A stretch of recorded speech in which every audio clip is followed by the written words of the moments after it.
Hi folks, this is Jack Spirko from the Survival Podcast. I'm entitling this video, Why YouTube Content Producers Should Consider Patreon, and why most content producers are dead broke. And it's a little bit of clickbait with the Patreon thing, though it is going to be a big part of what we talk about today. But really what I'm saying is that content producers, whether on YouTube or anywhere else, no matter what that is, and I don't really consider myself a YouTube content producer from a standpoint of doing it for the intent of a profit at a high level or making it a main part of my business. YouTube for me has always been this little peripheral thing. Over 9 years, I've put up 700 plus videos, gotten like 30,000 subscribers. That's small potatoes compared to some of the people out there that do YouTube as a main thing. I'm a podcaster. I've said long ago, when I started my podcast 9 years ago, that I have a voice and a face made for radio. I don't mind poking fun at myself a little bit, but one thing I do know is how to monetize things, how to make money. And I think it's important, and I kind of want to start out with what I call the big Google screw. And I did a whole segment in my podcast about this. I broke it out into a video, so I won't rehash it all. But I'll just say that what prompted this was a recent decision by YouTube, which is really Google, to change the way they're doing AdSense payouts to producers, and in some cases completely cut producers off or demonetize a large amount of their videos. And I'll just tell you that YouTube, Google has done this type of thing before many times. And if you listen to that other video, you'll hear about ways that they've done that, specifically with the same advertising platform called Google AdSense, which is what really monetizes videos for YouTube content producers, and how I myself took a big hit to my revenue about 11 years ago on that same platform, long before anybody was really using it on YouTube. And how Google's done some other things to harm people who were finally making a living. And sometimes they do it out of pure malice, and sometimes they do it out of, financial, fiscal responsibility to their company and to their shareholders. And either way, you don't want to be on the receiving end of it. So I feel that all content producers need to be maximizing their income if they want to continue to produce content long term, and a specifically high quality content. On that note, I want to tell you right now, my YouTube content is not high quality content. I do not consider what I do on YouTube to have high production value whatsoever. I have very low production value. I use a headset for my iPhone and my iPhone to record videos. 90% of my videos are me walking around. You never see me. I'm behind the camera. I do it to convey information, and I do it again as a funnel to get people into my podcast community so they'll come take a look at what we're doing, join our forum, join our group, whatever, hopefully start listening to the podcast, and hopefully become a paying member to my member support brigade. That said, I have thousands and thousands of paying members, but I have 150 to 160,000 people a day that listen to me. It's a small portion that pay. I value them all. But it doesn't mean that I don't, go out of my way to serve the people that are financially supporting me and my family a little bit higher. That's called value for value exchange. And there's a lot of people out there, both the takers in the audience and the content creators, that are afraid to actually monetize what they're doing at any respectable level. That's why you're broke on both sides. Part of what prompted this is I just made a comment. It wasn't for anybody else. It was for Cody, Wrangler Star. It's just my opinion, based on having met him in the past, talked to him in the past, when he said he won't do Patreon because he don't want to put a burden on his subscribers. I don't care if the guy does Patreon or not. Now, the truth is, I wish he would, because even though I really don't watch his channel hardly at all, maybe one video every 3 or 4 months because something catches my eye, it's just not something that I particularly spend my time doing. There's things that I'm actually more interested in. But I know he's helped a lot of people, and I want content creators that help a lot of people to stick around. So I'd throw him a few bucks a month on Patreon if I had the opportunity to do so. So that'd be my main reason I want to see him do it. However, this concept, but he can run his channel however he wants to, his business however he wants to, he should. That's why we're all in business, so we can call our own shots. That's called entrepreneurship. However, this concept of putting a burden on people is preposterous. It is completely and totally ridiculous to think that telling people, when you got 700,000 people watching you like he does, that, hey, if you like the work that I do, if I've helped you out and you'd like to support us, you can check out the things that we have available to you on Patreon. That's not a burden. That's allowing people who like what you do, who have benefited from what you do, to reciprocate to you on a value for value exchange. And most content producers, honestly, it's an inferior value. I want you to think about this. I don't know a lot about what Cody does, just the basics, but I know he does a lot of tool reviews. And I know I've seen a lot of people post comments, dude, you saved me over $300 last year on tools. Well, telling that person, hey, if you really value that, you can give me $1 a month, $12 a year for $300 in return. That's an unequal value exchange, but that person still might be willing to do it. And the reason I'm doing this is I want you guys to understand that are good producers, that if you don't learn the basics of business, sales, and marketing, you're going to go broke and you're not going to be able to do what you do. You're not going to be able to live the life that you want to live. And some of you have gotten there, like Cody, like some other folks that I know that I'm really happy to see successful, but I'm watching their income be eroded and they only have one source of income. And some of them say, well, I'll just go to sponsors, and they get direct sponsors and go make some direct deals with sponsors. Hey, I do that too. There's nothing wrong with it. But to exclude other revenue opportunities just because, oh, it's going to put a burden on the people that you're serving, you got to get a clue, man. I want to talk about something else. Greed. Greed. And greed is not what most people think it is. The reason most people are broke in America is because they're greedy. And we've been taught a narrative, what? That the rich guy's the greedy guy, right? How many stories and books and Scrooge remakes have we seen? The rich guy's always the greedy guy, isn't he? He's the greedy, greedy, greedy guy. No.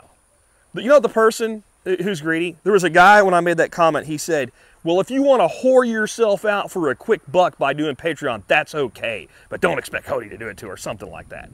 You know what? I've been doing this for 9 years. And I'm going to share with you right now where my revenue comes from. And I'm going to give you the value of one revenue stream, not all of it, because I'm not stupid, okay? You don't give away all your revenue values. But I'll give you one, and it'll give you an idea of how the other ones fall in. My number one source of revenue by far is my members program for my podcast, where I get people discounts to over 70 different companies so that they can actually save more money than they spend, and I give them a lot of other great stuff. I won't make this commercial, but that's what I do. That is enough money for me to live my life the way that I want to. I don't need anything else that we do. But we do other things because the more we do and the more we earn, the more we can give back and the more we can deliver. Next up, Amazon affiliates. Amazon affiliates is my number 2 revenue stream. And it has nothing to do with YouTube, though there's a few videos of Amazon reviews. It's all about the blog and the podcast that allow us to make that money with Amazon. The next one is our sponsorships. We do sell sponsorships on the podcast and the blog, and that makes us about $32,000 a year. The reason I'll give away that revenue stream is because the pricing is published on the site. There's actually other ways that we make a little bit more money with our sponsorship program and get closer to 40K, but our baseline revenue is $32,000 a year because we charge 12 sponsors, $250 a month, 12 months out of the year. And do we deliver value? Well, my sponsorships are sold out. They've remained steadily sold out since 2009 when I launched my sponsorship program. In that time between 2009 and 2017, we've turned over 4 that decided one left the business, 2 decided the advertising wasn't working for anymore, and 1 I fired because they went into sleaze merchant business. And I will not have a sleaze merchant on my website. They were selling fear and propaganda, and you'd think with survival, that'd be okay with me, but you'd be wrong. It's not okay. So that's how stable that is. Okay, from there, the next highest source of business we have is our farm business. We run a farm, a little farm, selling an illustrious product like duck eggs on 9 Mile Farm. And we do very well with that. We don't make a huge amount of money, but it's the next highest source of income for us. Then I would put in a category random affiliates. So these are things like I have, links to Aweber on some of my websites for people to use that as their email marketing solution and things like that. And that's a nice little extra source of money. After that, it would be the TSP app. So we have an app called Survive on the Survival Podcast website. It's for Android users only. I've got a guy trying to get his license to be an Apple licensed developer now so we can release an Apple version of that app. But I only get 10% of that revenue. Because I'm going to talk about greed again, right? Greed is people that try to control everything and have everything to themselves. I had a guy approach me and said, I can make an app for your site. What do you want me out of it? I said, however you monetize it, I want 10%. He goes, do you want to know how I'm going to monetize it? Nope, don't care. I'd rather have my listeners have an app than not have an app. It was that simple. Once a year on the honor system, he sends me a check. That's our next highest source of revenue. The next in that long chain is our AdSense revenue, mostly off of YouTube. We still get a little bit from our satellite sites from years ago, but that's the next one. And then Patreon's last. Now, I think that's because Patreon's the newest, and it'll probably move up 1 or 2 spots on that slip if we continue to build it. And the reason that I need those notes, I got a lot to cover with you today. Actually, the reason we're even doing Patreon It's because I have people coming to me all the time out of my audience, because one of the things we teach as a modern survival philosophy is become an entrepreneur and build your own business. Have a side hustle, do something. Do not rely on a job, and do not let a job dictate the next 50 years of your life. Live your dream. And if I'm going to do that, then I need to be familiar with all the different ways that people can monetize things, and Patreon's just one of them. Now, I want to kind of back up a second here, because I want to talk about this concept that producers who go out and add something like a Patreon or add something like a sponsor or something like that, or selling out or whoring out or whatever. You know what? The people that think that way, you really are always going to be poor. You're always going to be poor, and you're never going to have anything. And that's why you resent somebody asking you to consider contributing to what they're doing in the first place, because you don't have anything to give. And you don't have anything to give because you're freaking greedy. Now, I know that sounds backwards, because, again, we've been taught in this country that rich people are greedy people. No, people that become wealthy in this country are remarkably generous. They've learned something that I learned a long time ago, and that is you hold on to money like you hold on to sand. You hold on very, very loosely. If I hold sand like that in my hand, a lot of it is going to pour out, but I can actually hold quite a deal of sand that way. If I squeeze it tightly, it's gone. I squeeze it tightly, it's gone. And I'll tell you how that works out in my actual business, things that we've actually done.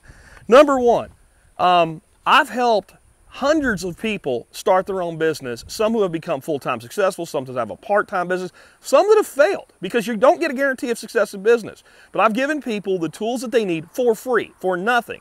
But there's some people that I've done some direct things for. Patrick Rohrman of MT Knives, he came to me and said, I want to go full-time with knife making, but I can't afford the equipment to get off the road and stop working as a lineman. We put together a program called his Founding Membership Program. I sold $50,000 worth of knives for him in 6.5 minutes. You know what I took for it? Position 1 in the members program. That's all. We sold 100 memberships, $500 a piece. I wanted position 1. I didn't even take it for free. I paid for it. Why? Because it was valuable. I don't do shit unless it's valuable, okay? And I don't recommend you do something that I wouldn't spend my own damn money on.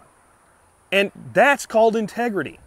Now, he's built a really successful business since that time. He's had some struggles along the way too.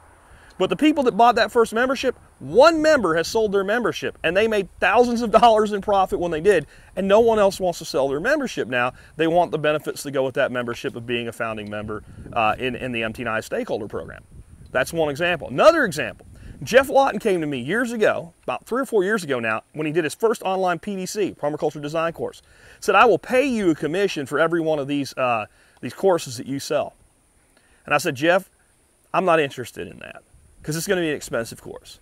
My main business, like I said earlier, is selling memberships. Here's what I'd like you to do. Whatever the commission is you'd give me, make it a discount to my premium members, and I'll put it in my premium member program, and they can have that discount. It was almost $200 a piece.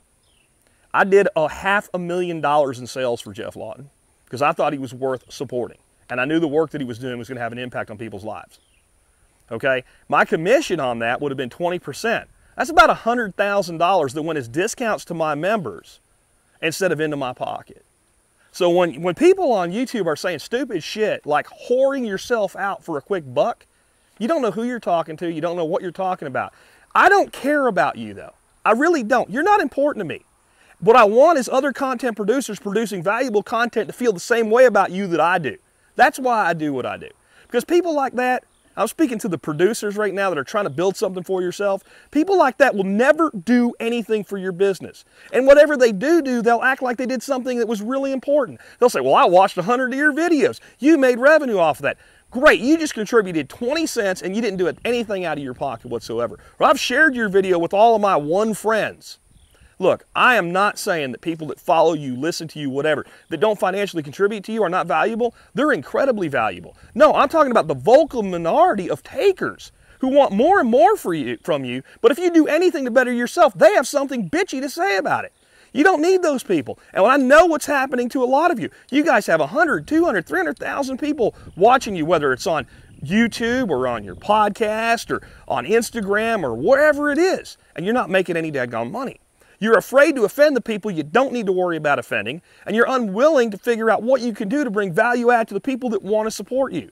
If you have that kind of number of eyeballs on you, trust me, because I've been able to make a full-time income off of what I'm doing since I've had about 40,000 people listening to my podcast. You get up into those numbers, If you serve that audience 100%, there's some fraction of that audience that says, we don't want you to ever go away, and we're going to support what you do. And what this has us doing is moving into a new economy.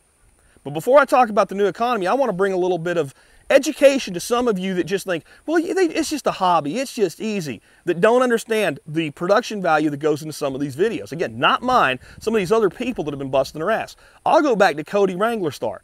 If you watch some of his videos where he's in his workshop, you know what it looks like behind him? It almost looks like it's a green screen. Do you know why it looks like it's almost a green screen? Because there's not a shadow anywhere. The lighting is absolutely perfect. It's studio perfect. It's Hollywood perfect.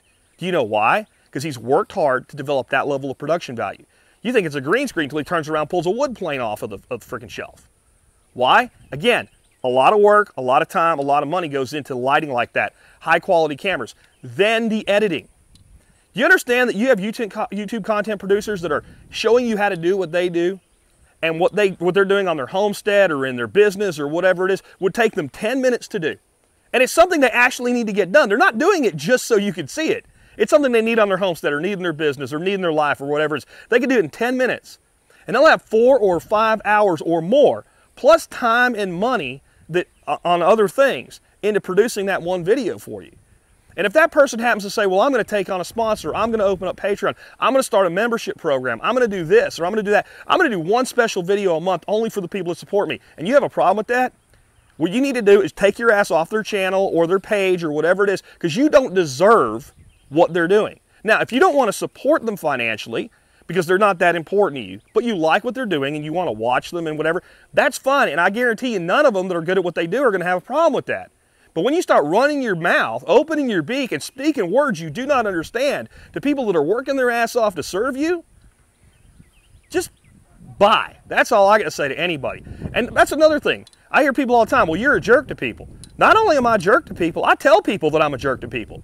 I don't have a problem being a jerk to people because it's authentic, it's who I am. You're a good person, you're trying hard, you're working hard, or you're trying to help, or you're vocalizing a difference of opinion that's rational, logical, and makes sense. I'm not a jerk to you. You start spouting nonsense off, I'm going to tell you to piss off. If you come up and you start saying things that are just factually untrue as though they're true, I'm not going to say I value your opinion. I'm going to say you're factually wrong. If that makes me a jerk, so be it, okay?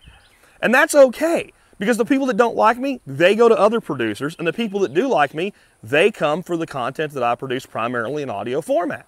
Why? Because it's called resonating with people. And that's what you guys that are content producers need to realize. You don't need to be fake and you don't need to be false. You need to be 100% authentic. And if you don't want to do something like Patreon because it doesn't fit your business model, then don't do it. But don't throw some martyrism out there like, oh, well, it'll put an undue burden on my subscribers. If you're working your ass off to produce for people, telling them how they can reciprocate is not putting an undue burden on them, and the people that will tell you it is, they're not worth your time in the first place. And that takes me to where this whole thing's going, a new economy.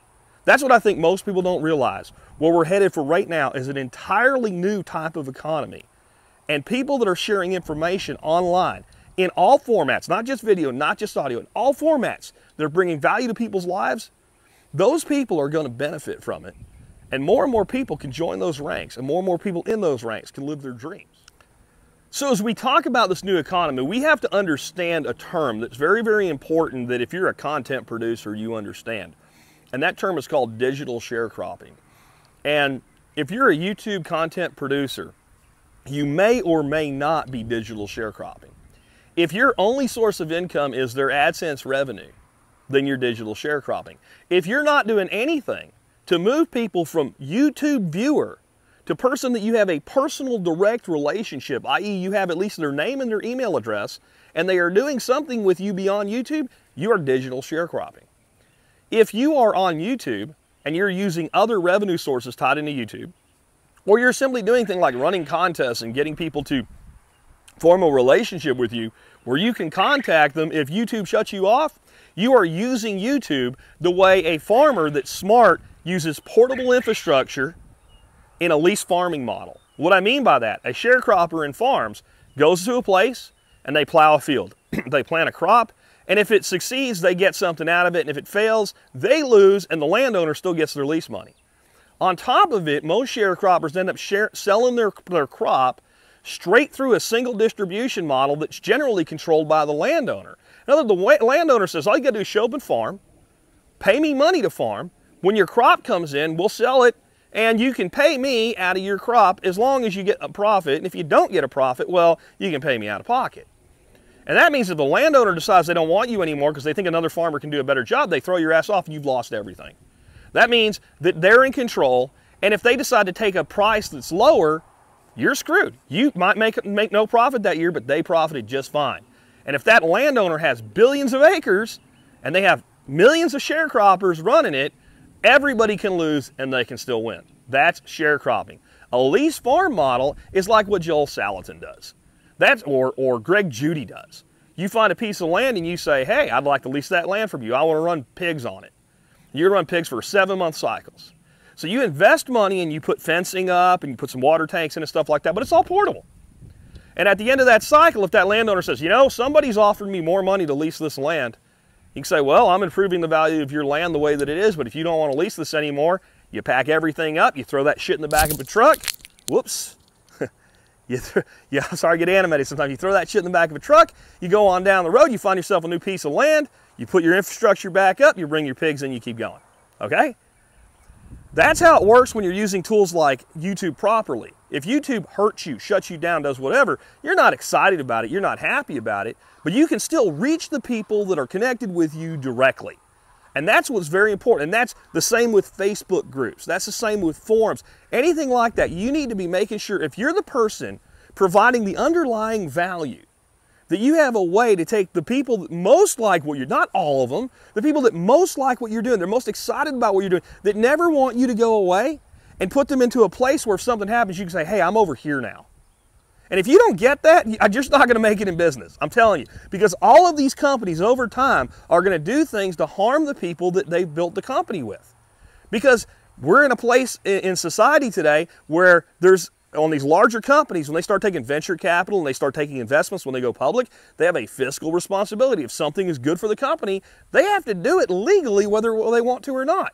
So you need to be prepared for that so you can run a moral business as an individual or small group of individuals where you make decisions about what's best for the people you serve, okay? And you can't do that if you don't have a way to contact them. That's one of the things I like about Patreon. If you decide to support my channel or my podcast or whatever part of my model you want to through Patreon, not only do you get extra stuff, but I get directly in touch with you. Now, I have lots of other ways. I have an email list. I have a members program. You know, I have all kinds of ways to get in touch with people. But I do the same thing. I want people to come off my Facebook group, 100,000+, and get into my email list so that if Facebook shuts my group down, I can get a hold of them. And again, this brings us to what the new economy is. I kind of alluded to this earlier, but if you have a content producer and you say to yourself at the end of the year, you know what, that guy saved me hundreds of dollars this year in making poor decisions or not making the right decisions, or, you know, I watched the way he was going to do his garden and he changed it, or whatever it is.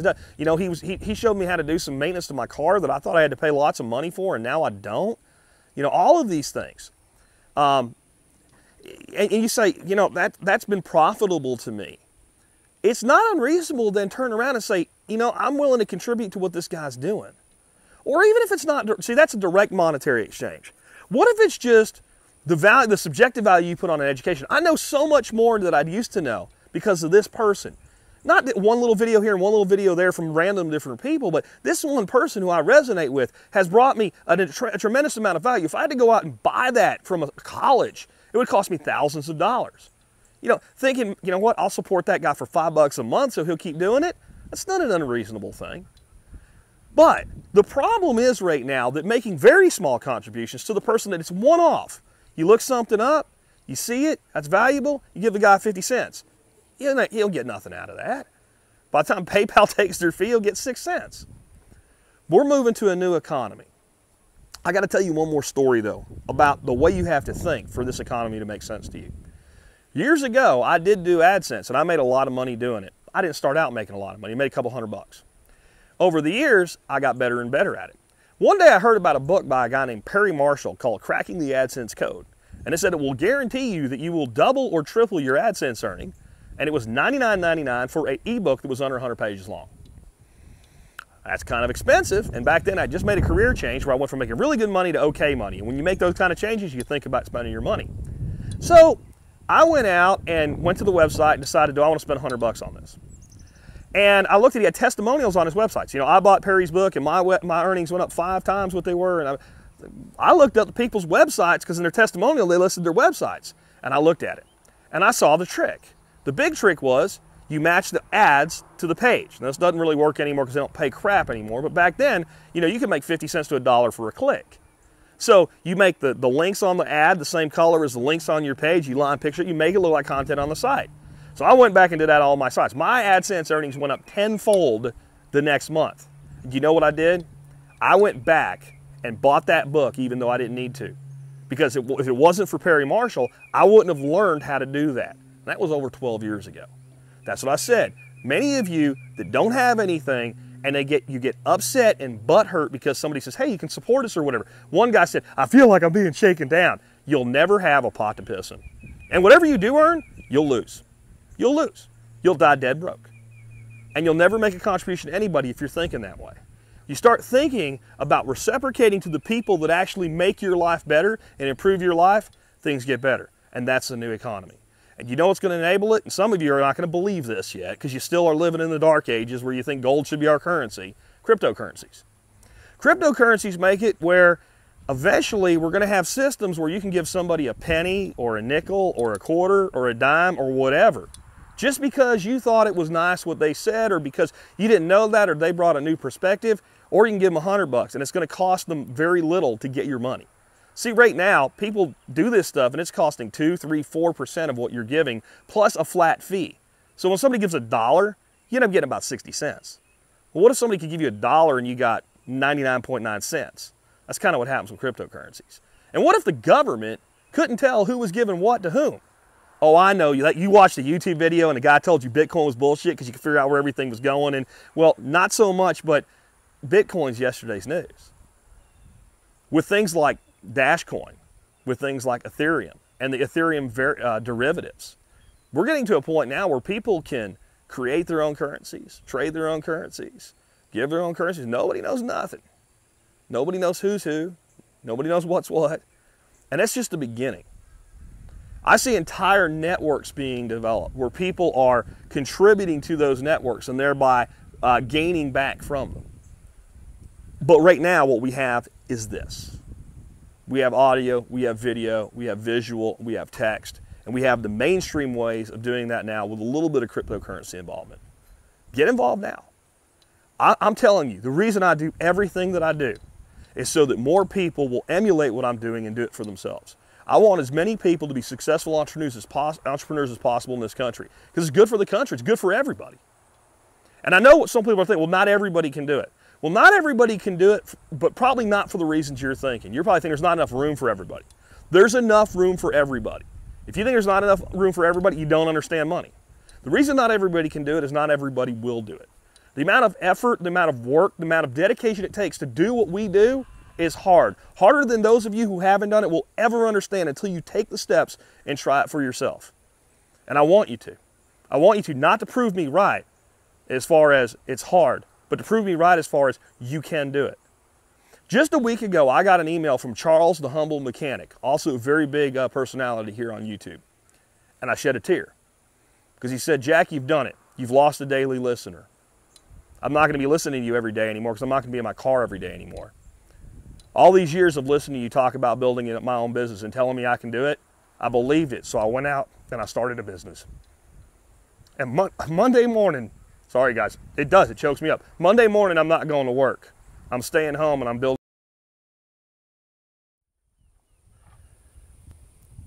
Okay, Gary, sorry about that interruption. I had the 3 segments of the video and getting ready to splice them together, and the last minute of the last segment, I just went quiet. So I'll try to pick up where I left off. I'll never remember exactly what I said. And this, one of the challenges of being a producer that I think that, and content creator, that a lot of people don't realize, stuff goes wrong technologically and you never get it as good the second time. You really don't. You get it best the first time. So what I was saying is, you know, what Charles said to me is, I'm not going to work on Monday. I'm not going to work on Monday. I'm staying home and I'm working on my business and I'm building my life and I'm going to be able to live my life my way. And that's why I made this video today. Not because I want to tell you what I think and I'm right, but because as someone who's done this for 9 years, I know what it takes to be successful as an internet content creator. And again, it doesn't matter if it's YouTube. It doesn't matter if it's some kind of model on Instagram. It doesn't matter if you're doing audio podcasts like I do. And there's all different types of ways that people are producing content, blogging, etc. What it takes to be successful is a dedication to what you're doing and a fundamental understanding of economics and business.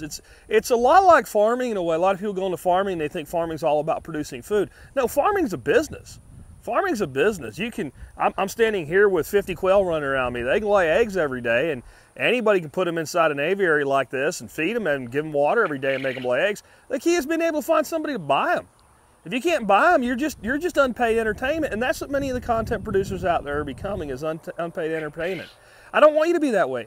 I want you to be the craftsman like Patrick Rorman that uses these medias to reach people, or the educator like Jeff Lawton that uses this type of media to reach people, or the pure content producer like Charles the Humble Mechanic that uses this media to reach people and teach them and get to them with your programming and be able to actually do that. And as many people out there as think that it can't be done, look at all the people doing it. And look at all the people doing it that have trouble because they don't even really understand the fundamentals that are necessary to make it not only sustainable, but resilient. And that's what I really want for people. I know that any of you that really try, that really put everything you have into it, sooner or later you're gonna crack the formula and you're gonna crush it. But I want you to put these peripheral things up into it for yourselves, because if you don't, you're not gonna be resilient. When you rely on a sole source of income, be it sponsors, be it some third-party platform like AdSense or Patreon, be it your own membership program, anything like that. When you rely on one thing, all it takes is something to go wrong with that one thing and it doesn't work anywhere. Now, I teach preparedness, and that means 2 is 1, 1 is none, 3 is for me, 4 is even more, 5 keeps us alive, 6 is the kick, 7 is heaven, 8 is great, 9 is fine. And once you get to 10, do it all again, man. Build as much resiliency in your life, your business, etc. as you can, because no one's going to do it for you. And it's worth doing for yourself.